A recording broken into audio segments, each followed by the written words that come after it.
आलू पराठे बनवायचा कंटाळा येतो का? मग आजचा हा व्हिडिओ बघा. हा व्हिडिओ बघितल्यानंतर ना तुम्ही आलू पराठे ना कधीही कोणत्याही वेळी सहजपणे बनवू शकता.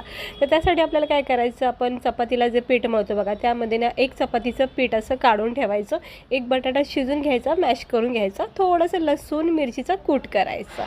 आता पॅनमध्ये थोडे जिरे, त्यानंतर लसूण मिरचीचा कूट टाकायचा, थोडीशी हळद, थोडा गरम मसाला, अगदी थोडे मसाले टाकायचे, धना पावडर, चवीनुसार मीठ टाकून हे सगळं एकजीव करायचं.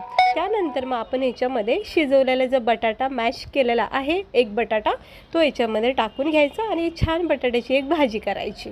तुम्ही पाहू शकता ही बटाट्याची भाजी करून घ्यायची, ह्याला थंड करून घ्यायचं आणि एक मोठी चपाती लाटून घ्यायची. मग पूर्ण चपातीला ही बटाट्याची भाजी कवर करायची आणि मग अशा 4 लाईनी कट करून घ्यायच्या मधोमध. पाहू शकता तुम्ही अशा पद्धतीने 4 लाईनी पाडायच्या. 4 लाईनी पाडून झाल्या की मधली जी लाईन असती ना त्याची अशी हलक्या हाताने ना रोल करायचे.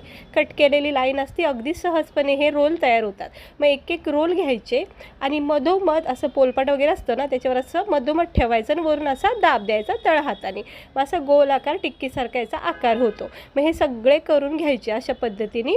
स्लो गॅसवर एकदम गरमागरम तेलामध्ये मस्तपैकी तेल, तूप, बटर लावून खरपूस भाजून घ्या. तुम्ही पाहू शकता इतके छान लेअरवाले असे हे आलू पराठे झालेत का, एकदम मस्त वेगळ्या ट्रिकनी, सोप्या पद्धतीने. आता हे बघू शकता तुम्ही, इतकं सुंदर झालं आहे ना. भरपूर तूप बटर लावून याचा आस्वाद घ्या.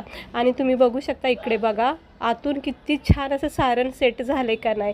म्हणजे आता आलू पराठे बनवायचं तुम्हाला अजिबात टेन्शन येणार नाही. लहान मुलांच्या टिफिनसाठी देऊ शकता. कोणी गेस्ट वगैरे आले तर लगेच झटकीपट आलू पराठे तुम्ही अशा पद्धतीने बनवू शकता.